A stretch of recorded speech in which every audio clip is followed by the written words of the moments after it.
If you find yourself in a bit of a rush, if you really need to kill your opponents very, very quickly, then this might just be the deck for you.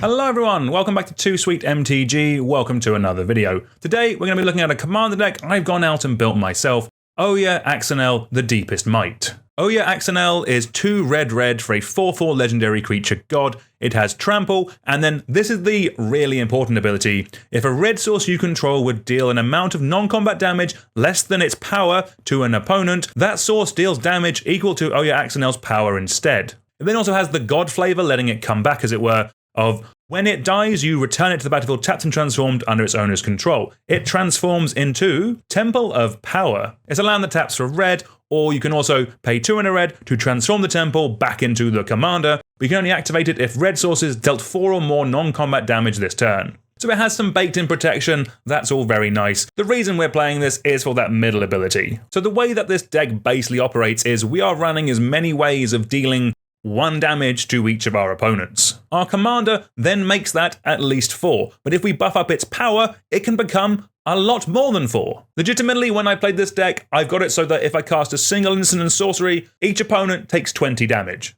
That game was very short. Most games with this deck are very short. You either win very quickly or you lose very quickly because you're the biggest threat going. One thing you'll notice as we go through the video is that there is a bit of a spell slinger sub-theme with this deck. Basically, we have a lot of cheap spells that deal damage to our opponents. We then have spells that reward us for casting spells and dealing more damage to our opponents, so everything kind of synergizes together very nicely. First of all, let's go down and look at the all-important ping effects. These are like the bread and butter of the deck. This is everything the deck is trying to do. They're basically split into the 3 different sections. We'll go through them all individually now. The first ones are effects like End the Festivities. Basically, these are super cheap spells that deal 1 damage to each opponent. Most of these are on instant and sorcery, so we have things like End the Festivities, Tectonic Hazard, and things like Rain of Embers. Basically cheap spells that just deal 1 damage to each opponent. When it's combined with our commander, that then becomes 4 damage to each opponent. That we absolutely love. The second type of pinger, as it were, in here are effects that deal damage to each opponent when we cast an instant or sorcery or a non-creature spell. So we have things like Flamebrand Archer, Erebor Flamesmith, Electrostatic Field. These are just some examples of the effects we have in here.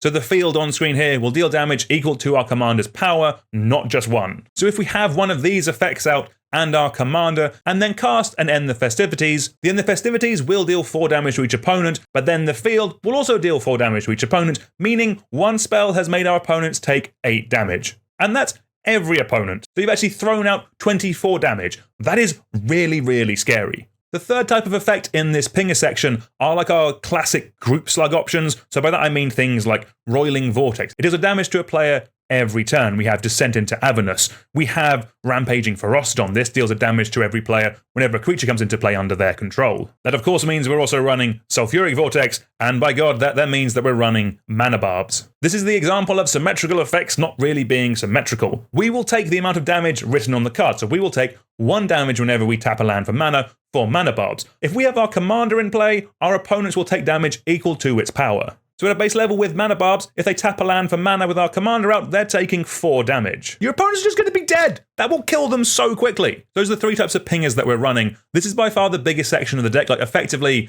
a quarter of the deck is made up by these effects, just because they're so powerful and so strong with our commander. There's plenty more of these effects out there. These are the effects that either I owned or were super cheap to buy. Of course, there will be a link down to this list in the description below if you want to check it out and copy it, anything like that. So these effects are just super good and strong naturally with our commander. They kind of get even more busted, however, when we combine them with effects that buff up our commander's power. As we've said, the reason we're doing this is because if its power is bigger, it'll deal more damage with those ping effects. Even with something as simple as a Bone Splitter attached, meaning those ping effects will do 6 damage every time. That starts adding up to more death very quickly. I've generally split these power buff effects into 2 sections as well. We basically have our permanent effects with things like Bone Splitter, Blackblade Reforged, Glamring, Runechanter's Pike, and even Draconic Destiny, because it can come back from the graveyard when the creature dies. With these, we know once we've played them, we're going to have access to them again later in the game. Meaning if our commander's answered, they're still going to be there to buff it up later on. The more one-time effects are on things like instant and sorcery, so we have like Monstrous Rage, Reckless Charge, and Witch's Mark. Witch's Mark could be in the card draw section, but importantly because it gives a permanent buff of +1/+1, it goes in this section as well. It's just a very cheap card that does a lot of work in the deck. What I've generally found is that any one of these effects on our commander puts us in a very commanding position. If we have 2 of these effects active on our commander, we basically win the game. Every game I've played with this deck where I've had 2 of these power buffs active in any one turn, I have just won. Your spells and your group slug effects are just doing so much damage to your opponents, they can't do anything apart from die. While they're not labelled it, these power buffs are effectively the dedicated win conditions of the deck. There's plenty of other options in here. If you can find a way of buffing up its power for cheap, then put it in, it'll do a good job. We mentioned wincons, we'll talk about the other ones because we don't actually have that many. I kind of thought we might as well run Price of Progress in this deck. People get very greedy with their mana bases in Commander. Price of Progress keeps everyone in check a little bit. I think it's quite good. Then Chandra Hope's Beacon just does a bit of everything that this deck wants. Doubling up some cool instants and sorceries is just going to be really nice. It adds us mana to cast spells, it digs us to more spells, and it even does the pingy thing that the deck wants with that -X. I also kind of just fancied a big dumb Planeswalker in the deck. Chandra Hope's Beacon filled the role pretty well. Let's touch on our interaction section before we go over some more bread and butter. So our interaction section also has more effects that deal damage to each opponent, with things like Earthquake, Forkbolt, you can spread around the love, but also you have Roiling Earthquake. These are effectively more ping effects, but they also can answer our opponent's creatures, so they do double duty, it's all very good. We then have possibly the most broken card in the deck with Pyromania. I can't believe this card is this expensive, probably because of this deck is one of the reasons it's this expensive, because this card is super messed up. Every red mana you pump into this will deal 4 damage to each opponent. It will do it to each creature, so you can't do it more than 3 times in a turn, otherwise you'll kill the commander. But if you have the mana, you could still do this 12 times in a turn cycle. That's 48 damage just with the commander out. For those keeping track, 48 is more than 40. Pyromania is a messed up card. We have some more standard interaction here with things like Blasphemous just being good and cheap, and Chain Reaction being a great way of just wiping the board. We love that. Obviously, we're going to run Chaos Warp because it's instant speed, and it can just answer anything. And then I'm also running Disrupt Decorum. This is also in here as a bit of a fog because our opponents will very quickly realize that we are the threat. We are the issue. Disrupt Decorum just buys us a turn, lets them fight amongst themselves, lowers their life total. It just does work. I really like it. So as you can see, I'm running 8 bits here. That's generally how much I like to run at a base level in any Commander deck. It could be more, but this deck is so fast, you only really need to answer 1 or 2 problematic things before we just win anyway, so that is all good. Let's move on to our card draw now. Again, this is slightly bigger, just because a lot of these spells work really nicely with our ping effects. Things like Faithless Looting, Thrill of Possibility, and Tormenting Voice help us churn through our deck, find the key cards we need, but then do double duty as they'll deal damage to our opponents if we have those like ping effects out that we mentioned earlier. We do have some slightly more expensive to cast spells with things like Jessica's Will. This is a truly messed up card as it makes us mana as well as giving us card advantage. We have some wheel effects with Magus of the Wheel, Wheel of Misfortune, and then some mini wheel effects with Ox of Agonis and Bedlam Reveler. The latter two kind of play into the Spellslinger theme that I mentioned earlier. Because generally the curve of this deck is quite low, we will be able to play out our spells very consistently, very easily. So these spells just refilling our hand is just really good. I honestly, some of the best cards in the deck are things like Magus of the Wheel and Wheel of Misfortune because they can draw us 7 new cards that we can just dump into play straight away. You'll also notice that we are running 11 bits of card draw. That is probably about 3 more than I would run in a regular deck. Again, the reason for that is this is sort of a combo-y deck, so we do want as many ways of digging for our key pieces as possible. Another card I want to mention is Virtue of Courage. The enchantment of this is really scary. It says whenever a source you control deals non-combat damage to an opponent,